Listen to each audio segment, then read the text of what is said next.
존경하는 부장님들 모시고 언론 간담회를 좀 시작하겠습니다. 시작하기 전에 저희 부서 직원들 좀 소개하겠습니다. 셀프로다가 이렇게 하도록 하겠습니다. 팀장님부터. 예, 안녕하세요. 저 주무팀장 유정민입니다. 예. 반갑습니다. 네, 반갑습니다. 안녕하세요. 제 부담행 담당관 성우 도진입니다. 반갑습니다. 예, 반갑습니다. 예. 안녕하십니까. 자연사랑팀 황준혜입니다. 네, 반갑습니다. 방조관리팀 김태일입니다. 예. 지금 오늘 안전관리. 예요? 예, 우리 기자. 여기 계신 분 기자인지도 몰랐대. 큰일 났다. 가만히 있어.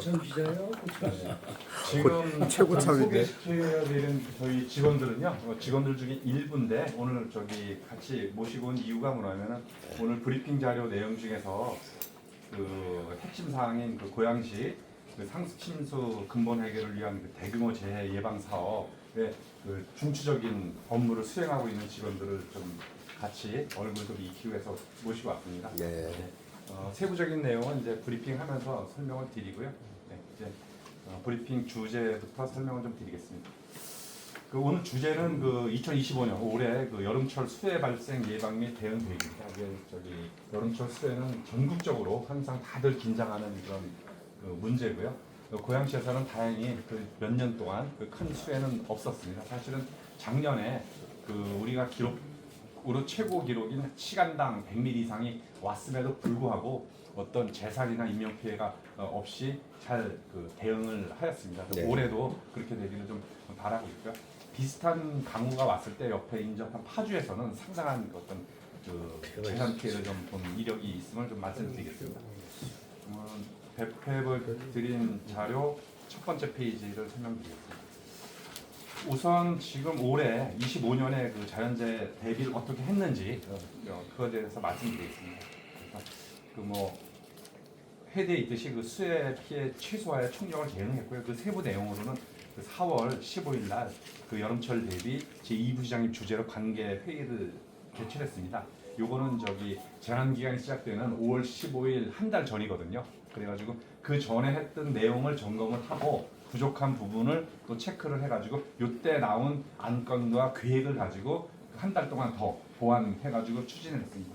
그 보완 내용과 이 한 거는 두 번째 현장 중심의 상황관리 운영 체계입니다. 이것은 지금까지 그 부단체장 즉 그 제2부장님 산하로 직보 체계를 연락을 해가지고 빠른 대응을 할 수 있게끔 했고요. 상황실을 그 국장급으로다가 지정 배치하는 거를 했고 24시간 상시 그 상황실은 여전히 구축하겠습니다. 이건 사실 올해만 한 것은 아니고요. 그 재작년부터 그 민선 8기 들어와서 도입된 거를 계속 유지하고 있습니다. 이거에 대한 효과성은 좀 아까 말씀드린 그 작년에 그 100mm 이상의 시간당 그 비가 왔음에도 불구하고 큰 피해가 없는 걸로 효과가 입증됐다고 생각을 하고 계속 그 유지 진행하고 있는 것입니다. 거기에 따라서 또 비상근무 발효돼서 그 지원부서가 행정복지센터로다가 지원을 하는 체제도 갖췄는데요. 요거 같은 경우도 좀 달라진 게 뭐냐면 그 전에는 그냥 일괄적으로 그 주의보 때는 3분의 1, 경보 때는 2분의 1 이렇게 해가지고 직원들이 사무실에서 대기를 하는 그런 비효율성이 있었습니다. 그래가지고 그렇게 많은 그 인원이 필요하다고 판단될 때는 상황 판단 회의를 좀 아까 얘기한 부시장님 직보 체계, 국장님 상황 실장 체계를 통해서 상황 판단 회의를 통해서 보내주는 걸로 하고요. 물론 그때 전부 집에서 대기 상태는 하고 있습니다. 그리고 그 주의보 때는 2명, 그다음에 경보 때는 4명이 무조건 다 행정복지센터로 가가지고 전부 그 순찰, 그다음에 그 약간의 그 긴급하게 뭐 빗물바지를 준설한다든가 뭐 이런 업무를 수행을 하고요. 그다음에 그 이런 걸 수행하는 그 공무원이 전문가들은 아니지 않습니까? 이쪽에 그 공무원들이 하기 때문에 그 공무원들의 안전도 중요한 부분입니다. 사실은 그래서 공무원들의 안전도 중요한 부분이기 때문에 일몰 후에 10시 이후의 활동은 크게 그 실효성이 없다. 오히려 그때 활동을 하다가 그 공무원들의 안전에 문제가 있다 해가지고 10시 이후에는 그 상황 판단 회의를 해서 배치시키지 않는 한 10시 이후에는 활동하지 않는 걸로 이렇게 해서 가장 최적화, 효율화 시켰습니다.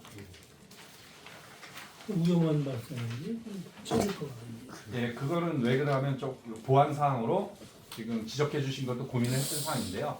그래서 상황 판단 회의를 이제 비가 주의보에 있지만은 비가 그 집중적으로 내리지 않는 그런 상황에서만 얘기하는 거고 집중적으로 내릴 때는 상황 판단 회의를 해서 그 다시 저기 직원 배치를 하는 걸로 이렇게 조금 그러니까 이원화 시켰다고 얘기하면 될 것 같아요. 그냥 네. 무조건 내보내는 상황에서 효율적으로 내보낼 상황과 안 내보낼 상황을 그 국장 저기 상황 판단 저기 상황 관리 실장 하에 그 판단을 해가지고 한다. 그러니까 그런 식으로 이해해 주시면 될 것 같습니다. 그다음에 세 번째는 이제 인명피해 우려 지역인데요. 이거는 기 관리해오고 있던 곳이 있었는데 그 올해 그 4개소를 좀 더 확대를 했습니다. 이게 저희 언론을 통해서도 또 잘 알고 계시고 또 뭐 언론에 종사하고 계시니까 더 알겠지만은 요즘 작년이나 군평 지하차도나 이렇게 지하차도 같은 데서 인명피해가 있고 산사태 우려 지역에서 인명피해가 있고 했지 않습니까? 저기 남부지방에서. 근데 우리도 지하차도가 40여 개소가 있는 걸로 알고 있거든요. 20몇 개인가? 사진이 맞습니다. 40여 개소. 근데 요거 같은 경우에는 저희들도 그 똑같은 여건에는 있을 수 있다. 다만 우리가 그 전부 파악해 보니까 그 하천변 옆에 있는 지하차도 하천물이 바로 원리에서 들어올 위험지는 다행히 없었습니다. 그럼에도 불구하고 그 4인 저기 전담 체제 경찰도 있고요, 민간도 있고, 그다음에 공무원도 있고 해가지고 거기에서 이제 약간 침수 우려가 있다고 판단되거나 할 때는 즉시 교통 통제를 해가지고 여기서는 우선 교통 불편을 앞서 그 인명 피해만 집중을 하고 있습니다. 그리고 산사태는 다행히 고양시에 산지가 많지 않아가지고 그 산사태 위험지구도 한 8개소가 지정은 돼 있습니다만은 그 옆에 민가나 이렇게 해서 그 아랫지방처럼 그 산사태가 덮쳐가지고 그 가옥에 있는 인명 피해가 있는 그런 우려는 없지만 크게 없지만 거기도 역시 4인 체제로 이렇게 전담해가지고 관리하고 있습니다. 그래서 올해는 달라진 게 4개소를 좀 더 확대해서 관리를 하고 있다. 그리고 3번에 대해서 말씀을 드렸고요. 근데 4번은 뭐 상시하는 일인데 그 방제시설이라고 하면은 그 대표적으로 고양시는 이제 펌프장이 있겠고요. 그 유인 펌프장이 8개, 무인 펌프장이 30여 개소 이렇게 있는데 펌프장 관리에 대해서 잘 가동이 되는지 전부 점검을 했습니다. 특히 유인 펌프장 같은 경우는 전력 특고압을 사용을 하기 때문에 그 특고압 시설이 잘 가동이 되는지 안 되는지 전부 한전하고도 협의가 돼서 지금 완전히 스탠바이가 돼 있는 상태고요. 그 외에 하천변에 비가 갑자기 왔는데 산책을 하시다가 이렇게 쏠려서 가는 경우가 있거든요. 요거는 좀 설명을 드리면은 하천변에서 인식을 해가지고 하천이 불어나서 이렇게 인명사고가 나는 사례는 없었습니다. 어떤 경우인가 하면 하천으로 들어오는 통관, 배수관로 거기에 이제 특히 유인 배수펌프장 무인 배수펌프장 같은 데서 갑자기 물을 쏟아내니까 지나가다가 쏠려가지고 옆으로 빠지는 그런 사례가 남부지방에 있었거든요. 그런 부분 때문에 싹 점검을 해서 토출 나오는 부분을 전부 꺾고 직접 사람에게 있지 않게끔 다 개선을 해놨습니다. 그리고 비가 오고 주의보가 되면 전부 산책로를 다 통제하기로 이렇게 시스템이 되어 있고요. 그거 역시도 4인 체제로 다 되어 있는 그런 걸로 유지하고 있습니다. 이렇게 전체적으로 저희가 한 걸로 하면은 기대 효과는 위험 요인을 이제 일단 사전에 제거를 하는 게 있겠고요. 그 다음에 아까 얘기했듯이 상황 판단 회의를 지적해 주신 대로 상황 판단 회의에서 직원을 얼만큼 배치시킬 것이냐 이거를 그때 딱딱 맞게끔 신속 대응을 해서 골든 타임을 확보해서 인명 피해를 없애고 2차 피해를 차단하는 그렇게 준비가 되어 있습니다. 두 번째 이슈로 대규모 재해 예방 사업에 대해서 말씀드리겠습니다. 사실 저희가 자연재해 대책법에 우리가 재해 위험 지구에 대한 기본 계획을 수립하게 돼 있거든요. 그래서 22년에 수립을 했는데 그때 우리가 위험 지구로 32건이 도출됐습니다. 이 32건에 대한 사업비를 전부 하면은 5,600억 정도가 사용이 되는 거거든요. 이거는 다 해야 되는 겁니다. 그래야만 위험 지구가 해소되는 건데 그럼 잘 아시다시피 고양시 재정 자립도는 현재 32.27%입니다. 이렇게 되는 5,000몇억이라는 돈을 사실 지방 재정으로 한다는 것은 거의 힘든 얘기거든요. 그래서 저희 재난 대응 담당관에서는 2022년 이후부터 국도비 확보에 총력을 기울였습니다. 그래서 행안부에서 매년 한 8천억 정도의 재해방 사업을 보조하는 공모를 하고 있거든요. 그래서 우리가 2022년부터 지금 올해까지도 계속 공모를 해가지고 상당한 실적을 보이고 있습니다. 결론부터 말씀을 드리면 현재 확보된 것만 1,034억. 이거는 국도 비만입니다. 거기다 이제 25% 저기 10위까지 확보하면 전체 사업비는 한 1,500 정도 되고 있고요. 이거를 4개 건입니다. 강매, 대화, 한양, 장월 이렇게 해가지고 4개 건이 현재 진행 중에 있고요. 그다음에 올해는 그 풍수의 생활권이라고 해가지고 행안부에서 요즘 이쪽으로 좀 많이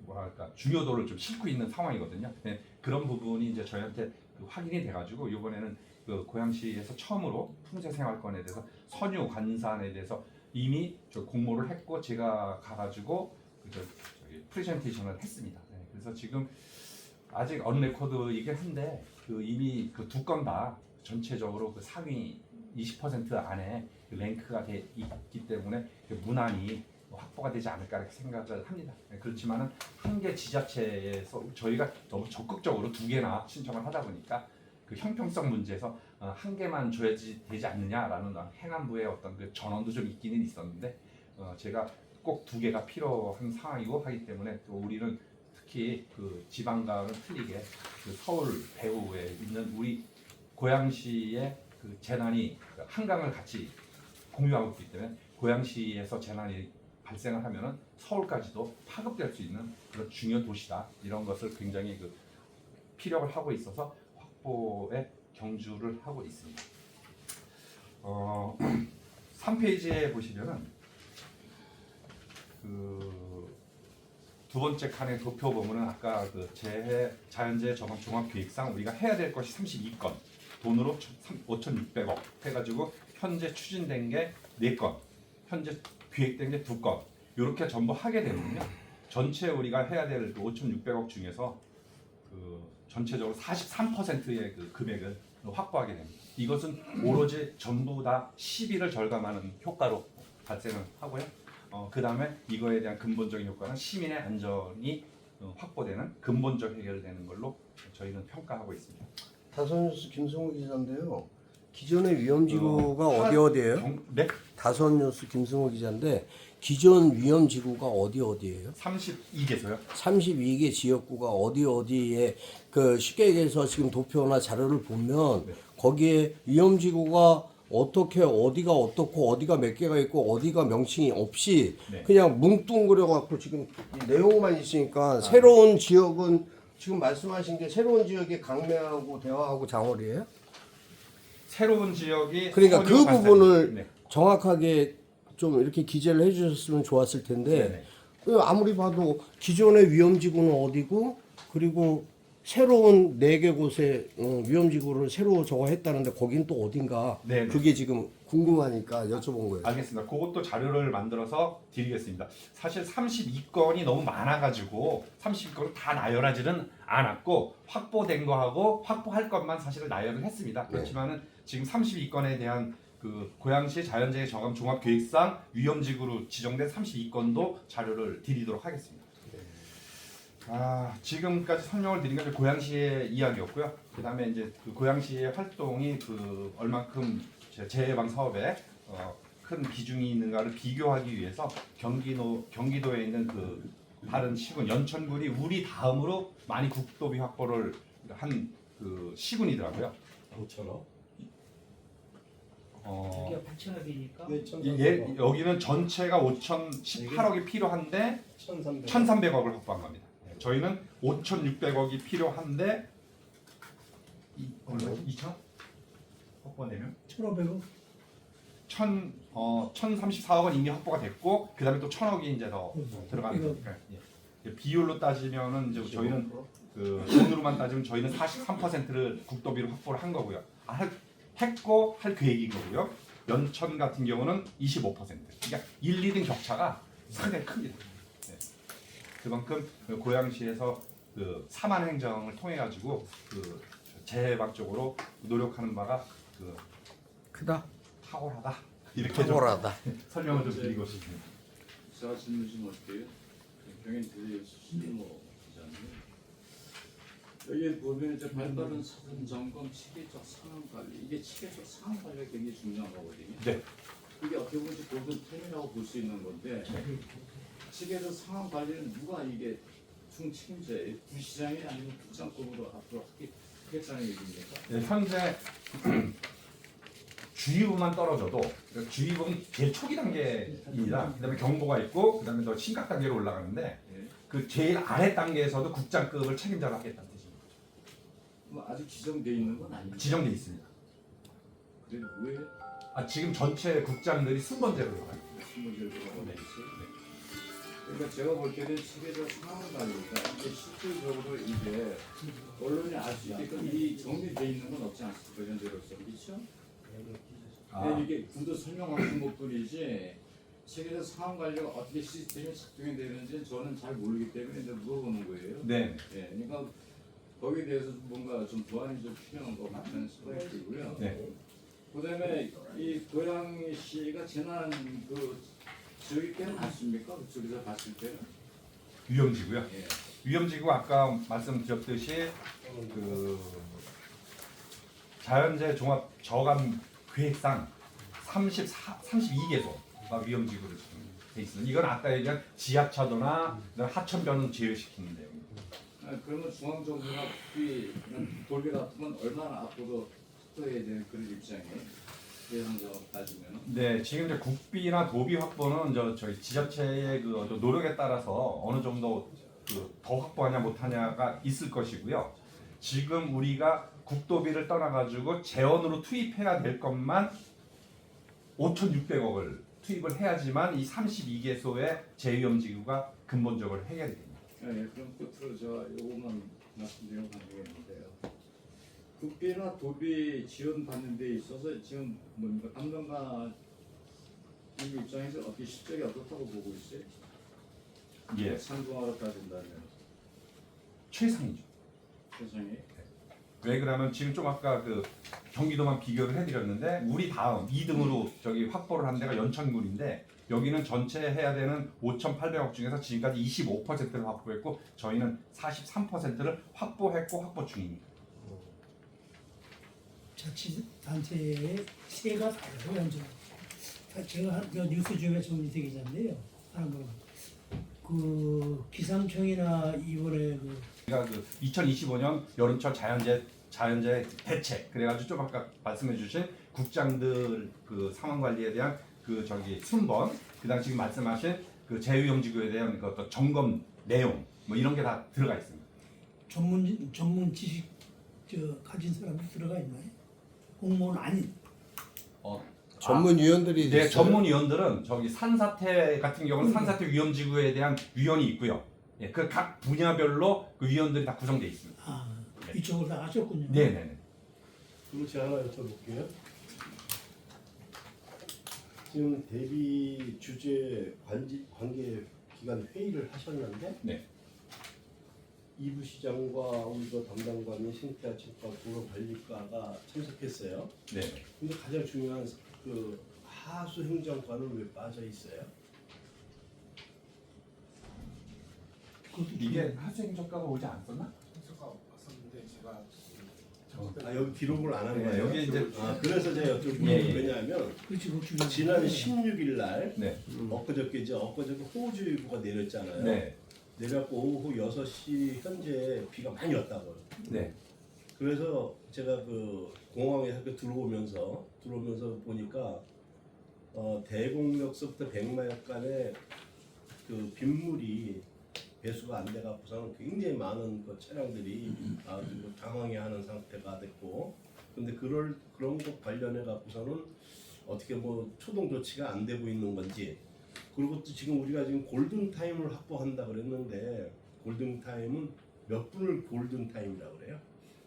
보통 5분을 얘기를 하고요. 5분이면 사람은 죽어.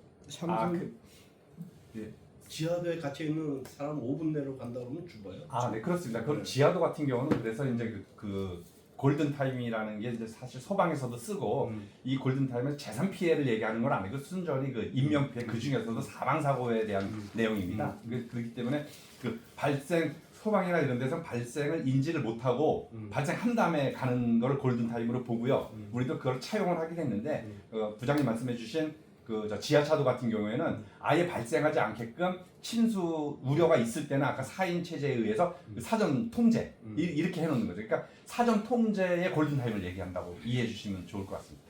사전에 골든타임 그럼 5분이다. 네. 침수 위험이 사람이 있건 없건 위험이 발생했을 때 진입을 하지 못하게끔 그 5분 이내에. 그리고 하나만 마지막으로 여쭤볼게요. 우리 저 담당관님의 권한은 어디까지 돼 있어? 이렇게 상황이 발생됐어. 네. 비가 많이 와. 네네. 그런데 지금 그 생태하청 과장이 안 나타나고 있어. 네. 또 소방서장이 안 나타나고 있어. 이때는 어떤 권한을 갖고 계세요? 권한 그거를 제가 소집하거나 어떤 통제하거나 이런 권한은 없고요. 사실은 그렇게 되면은 그쪽의 어떤 그 문제점을 다 이제 우리가 여기에 관계 회의 때도 밑에 보면 소방서, 경찰서까지 다 왔었거든요. 그다음에 이제 민간인 지역 자율 방재단까지. 그리고 어떤 그 연락 체계, 그다음에 그때 어떻게 응원을 해야 되는지가 다 매뉴얼화 돼 있는 상태이기 때문에 그거는 이제 믿고 있는 거죠. 당연히 그렇게 할 것이다. 근데 이제 그럼에도 불구하고 그 만약에 그 펑크 났다고 제가 편하게 표현을 할게요. 펑크 나는 부분이 있으면은 그때는 그때 상황에 맞춰서 이제 대응을 좀 해야 될 것 같습니다. 그 대응의 책임자가 누구냐고요? 재난 대응 담당관께서 지금 긴급 상황이라고 인지해갖고선 호출을 할 거 아니에요? 네네. 그렇게 해야 되는 거죠, 순서가. 아 그렇습니다. 네. 그래갖고선 일선 동부경찰서장이 안 왔어. 그럼 어떡할 거냐 이거지. 방법이 없죠. 아, 요거 같은 경우는요. 이제 저렇게 단계별로 좀 설명을 드리겠습니다. 그 주의보 단계가 있고, 그다음에 경보 단계가 있고, 그다음에 심각 단계로 이제 경보, 기상은 경보지만 이제 더 올라왔을 때는 저희 상황에서 심각 단계가 있거든요. 사실은 그때마다 그 본부장, 재해대책 본부장이 아까 국장부터 시작을 하지만 이게 격상되는 거거든요. 사실 그 정도의 서장을 소집할 정도의 그 상황이면 심각 단계로 판단이 되고요. 그때는 그 시장님이 본부장이 됩니다. 이게 시장님이 호출하게 되죠. 예. 그럼 아무래도 효과성이 있지 않을까 생각해요. 4단계. 예. 그러면은 골든타임이 없네요. 순식간에 전파가 될 텐데, 그죠? 네네. 전파가 됐을 텐데, 전파됐을 때에 매뉴얼은 다 확보돼 있는 거죠. 그럼요. 저희가 그 전배 그 유형별로 해가지고 매년 매뉴얼을 그 매뉴얼은 어디까지 돼 있나 하면 담당 그 인사가 바뀌어 것까지 다 감안을 해가지고 바로 연락을 할 수 있게끔 현실화가 돼 있습니다. 알겠습니다. 그럼 지금 이 안전재난 관련된 국장님이 실국장은 없는 거예요?